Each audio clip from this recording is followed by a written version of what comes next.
வணக்கம். மாலை முரசு செய்திகளை விரிவாக பார்ப்பதற்கு முன் தலைப்புச் செய்திகளை பார்க்கலாம். கோவை மாவட்டம் சூலூர் அருகே 10 வயது சிறுமி கொடூர கொலை. சிறுமியின் உடலை குளக்கரை ஓரத்தில் வீசிச் சென்ற கொடூரன்.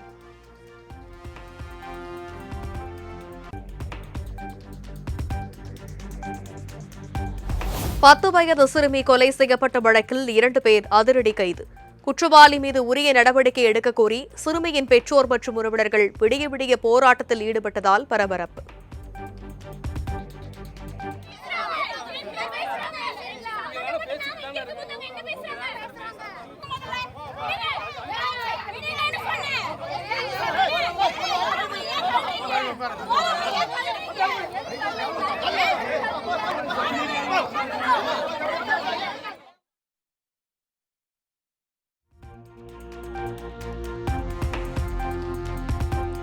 சிறுமியை கொடூரமான முறையில் கொலை செய்த குற்றவாளிகளை என்கவுண்டரில் சுட்டுக் கொல்ல வேண்டும்.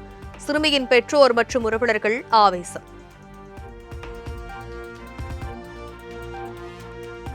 தர்சினி பாப்பாவுக்கான போலீஸுக்கு இன்ஃபார்ம் பண்ணோம். போலீஸ் காவல்துறையும் வந்து பொழுதுனைக்கு தேடினாங்க. 2 நாளை தேடினாங்க. எஃப்ஐஆர் போட்டு எஃப்ஐஆரில் கையெழுத்து வாங்கி உண்மையை சொல்கிறாங்க. இப்படி குழந்தை காலம் ஆயிடுச்சு, அதுக்கான நடவடிக்கை எடுக்கிறோம் அப்படின்னு சொல்கிறாங்க. குற்றவாளி காட்டுங்கன்னா காட்ட மாட்டோம், அது நாங்கள் கொண்டு போகிற இடத்துக்கு கொண்டு போயிடுவோம் அப்படிங்கிறாங்க. குற்றவாளி எங்ககிட்ட காட்டிட்டு தான் கொண்டு போகணும். காட்டலைன்னா விட மாட்டேங்க, பாப்பால கையில் வாங்க மாட்டேங்க.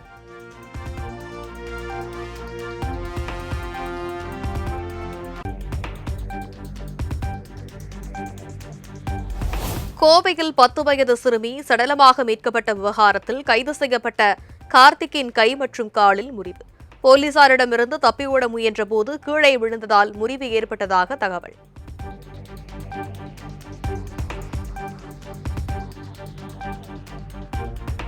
கோவை சிறுமி கொலை வழக்கில் கைது செய்யப்பட்ட மோகன்ராஜுக்கு வரும் 27ஆம் தேதி நீதிமன்ற காவல்.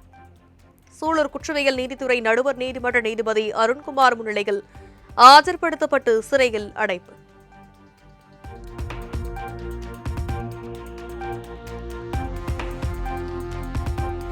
கோவை சூலூரில் கடத்தப்பட்டு கொடூர கொலை செய்யப்பட்ட சிறுமியின் பிரேத பரிசோதனை தொடங்கியது. பிரேத பரிசோதனைக்கு பிறகே சிறுமி பாலியல் வன்கொடுமை செய்யப்பட்டாரா என்பது தெரியவரும் என காவல்துறையினர் தகவல்.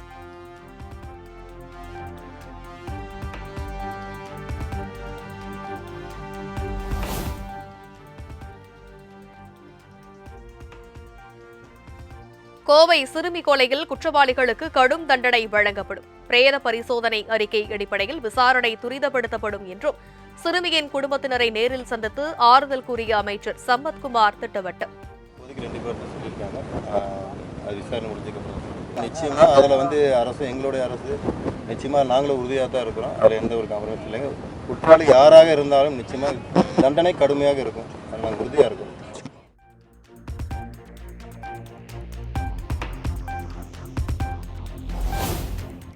கோவையில் சிறுமி கடத்தப்பட்டு கொடூரமாக கொலை செய்யப்பட்ட விவகாரம். சிறுமியின் உடல் மீட்கப்பட்ட ஏரிக்கரையில் ஏடிஜிபி மகேஸ்வர் ஆய்வு.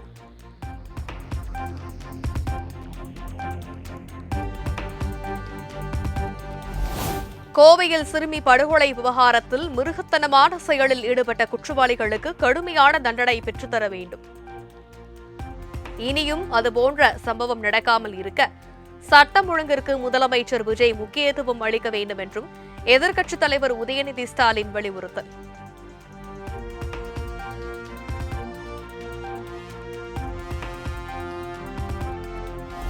கோவையில் சிறுமி படுகொலை செய்யப்பட்ட செய்தி அதிர்ச்சி அளிக்கிறது.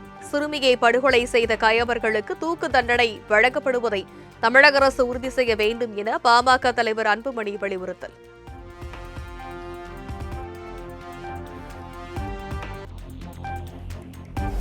திருச்சி அரசு மருத்துவமனையில் மூக்கில் வளர்ந்த சதை காரணமாக சிகிச்சை பெற்ற மாணவி உயிரிழப்பு. தவறான சிகிச்சை அளிக்கப்பட்டதால் மாணவி உயிரிழப்பு என புகார் தெரிவித்து மாணவியின் உறவினர்கள் மற்றும் சக பயிற்சி செவிலியர்கள் சாலை மறியல்.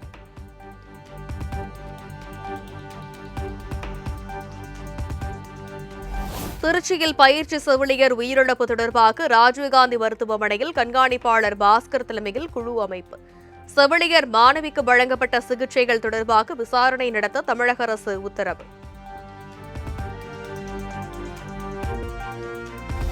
திருவள்ளூர் மாவட்டத்தில் பல்வேறு பகுதிகளில் மின்சாரம் இல்லை என கூறி பொதுமக்கள் சாலை மறியல்.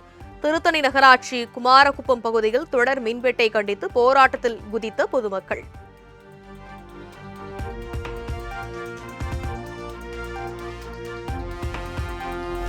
தமிழ்நாட்டின் பல்வேறு பகுதிகளில் மின்வெட்டு ஏற்படுவதாக முன்னாள் அமைச்சர் சிவசங்கர் குற்றச்சாட்டு. பவர் உங்கள் கையில் வந்திருக்கிறது, பவர் கட் இல்லாமல் பார்த்துக் கொள்ளுங்கள் என முதலமைச்சர் விஜய்க்கு வலியுறுத்தல். பொறுப்பேற்ற இத்தனை நாட்களுக்குள் அதற்கான தீர்வு என்ன என்பதை பார்க்காமல் கடந்த ஆட்சியை குறை சொல்வதற்கு போலவும் இன்றைக்கு ஏதோ புதிதாக ஆட்கள் பற்றாக்குறை என்பது ஏற்பட்டிருப்பதும் போலவும் பேசிக்கொண்டிருப்பது தேவையில்லாத ஒன்று. மக்கள் உங்களிடத்தில் பவரை கொடுத்துட்டாங்க, பவர் கட் இருக்கக்கூடாதுங்கிறத மக்கள் கேட்பது. அதற்கு என்ன வழி என்று பார்த்தால் போதும்.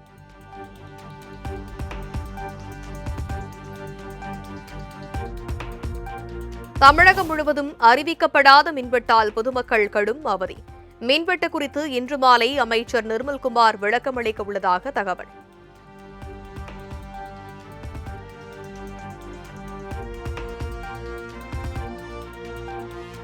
சட்டமன்ற தேர்தலில் கவர்ச்சிக்கும் மாயைக்கும் கிடைத்த வெற்றி, அதனால் நாம் யாரும் இதை கண்டு அஞ்ச தேவையில்லை.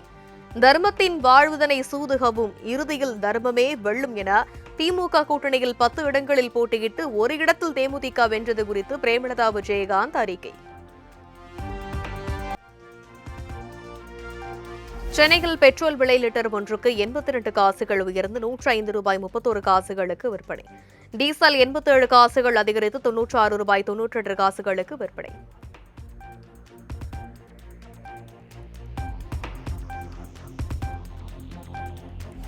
கடந்த 10 நாட்களில் மட்டும் பெட்ரோல் டீசல் விலை 3வது முறையாக உயர்வு. மேற்கு ஆசிய போர் சூழல் மற்றும் எரிபொருள் தட்டுப்பாடு அதிகரித்து வருவதால் எண்ணெய் நிறுவனங்கள் நடவடிக்கை.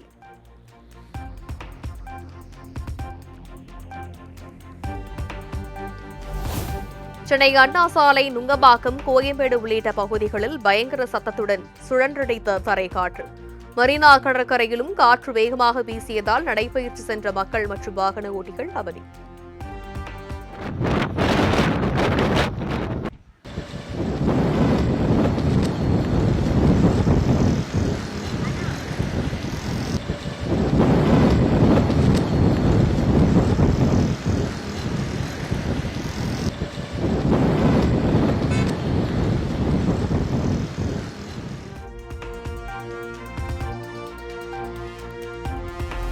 சென்னை மெரினா நீலக்குடி கடற்கரை பகுதிக்கு பொதுமக்கள் செல்ல தடை விதித்து காவல்துறையினர் உத்தரவு.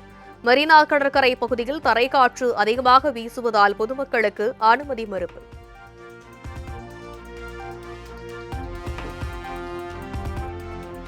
நீலகிரி, ஈரோடு, சேலம், தருமபுரி, கிருஷ்ணகிரி உள்ளிட்ட 10 மாவட்டங்களில் இன்று கனமழைக்கு வாய்ப்பு. சென்னை வானிலை ஆய்வு மையம் கணிப்பு.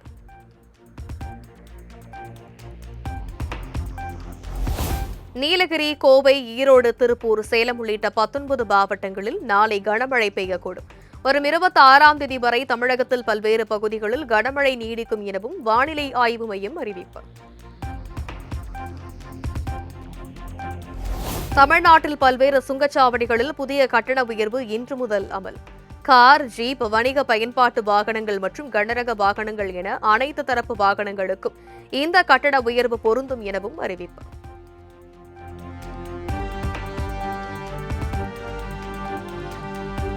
தமிழகத்தில் மூடப்பட்ட மதுபான கடைகளில் பணியாற்றிய ஊழியர்களுக்கு மாற்று கடைகளில் பணி ஏற்பாடு. மீதமுள்ள பணியாளர்களை டாஸ்மாக் கிடங்குகள் மற்றும் மாவட்ட அலுவலகங்களில் பணியமர்த்தவும் டாஸ்மாக் நிர்வாகம் நடவடிக்கை.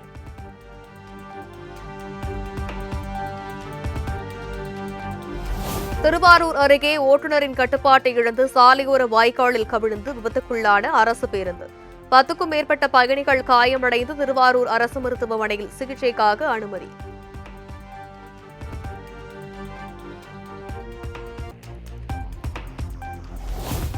சென்னையில் ஆபரண தங்கத்தின் விலை சவரனுக்கு ₹400 குறைந்து ₹1,17,840 விற்பனை. ஆபரண தங்கத்தின் விலை கிராமுக்கு ₹50 குறைந்து 1 கிராம் ₹14,730 விற்பனை.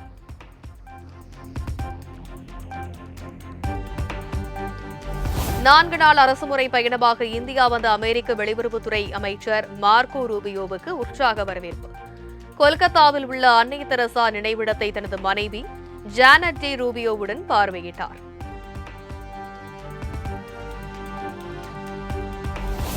நாடு முழுவதும் வரும் 25, 26 ஆகிய தேதிகளில் SBI வங்கி ஊழியர்கள் வேலைநிறுத்தம். ஊழியர் பற்றாக்குறை, ஓய்வூதிய கோரிக்கைகளை நிறைவேற்ற வலியுறுத்தி போராட்டம் அறிவிப்பு.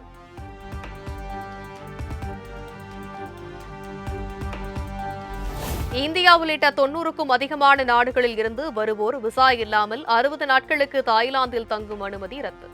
அனுமதியை முறைகேடாக பயன்படுத்தி குற்றச்செயல்களில் ஈடுபடுவது கண்டறியப்பட்டதால் நடவடிக்கை என அறிவிப்பு.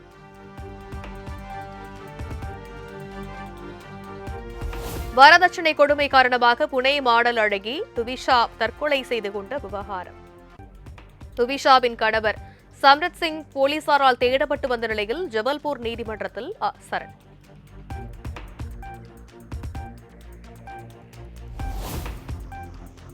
பெற்றோர் இருவரும் IAS அதிகாரிகளாக இருக்கும் பட்சத்தில் அவர்களின் பிள்ளைகளுக்கு இடஒதுக்கீடு தேவையா? இடஒதுக்கீடு தொடர்பான வழக்கில் உச்சநீதிமன்றம் கேள்வி.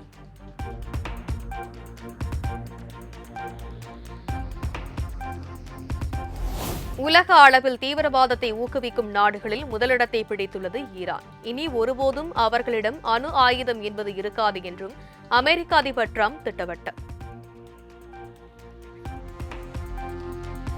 ஈரானுடனான போர் முடிவுக்கு வரும்போது பெட்ரோல், டீசல் மற்றும் கச்சா எண்ணெய் விலை வீழ்ச்சியடையும். அதற்கான பணிகளில் அமெரிக்கா தீவிரம் காட்டி வருவதாகவும் அதிபர் டிரம்ப் பேச்சு.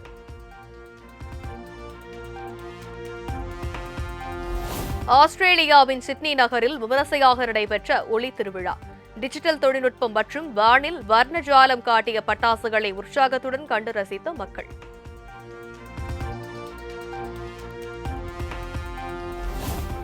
IPL கிரிக்கெட் தொடரின் இன்றைய ஆட்டத்தில் பஞ்சாப், லக்னோ அணிகள் பல பரீட்சை. வெற்றி பெறும் முனைப்பில் இரு அணி வீரர்களும் தீவிர பயிற்சி.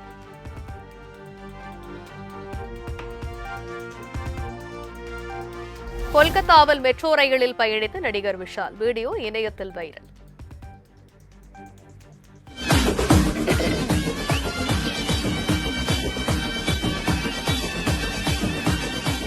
புருஷன்டா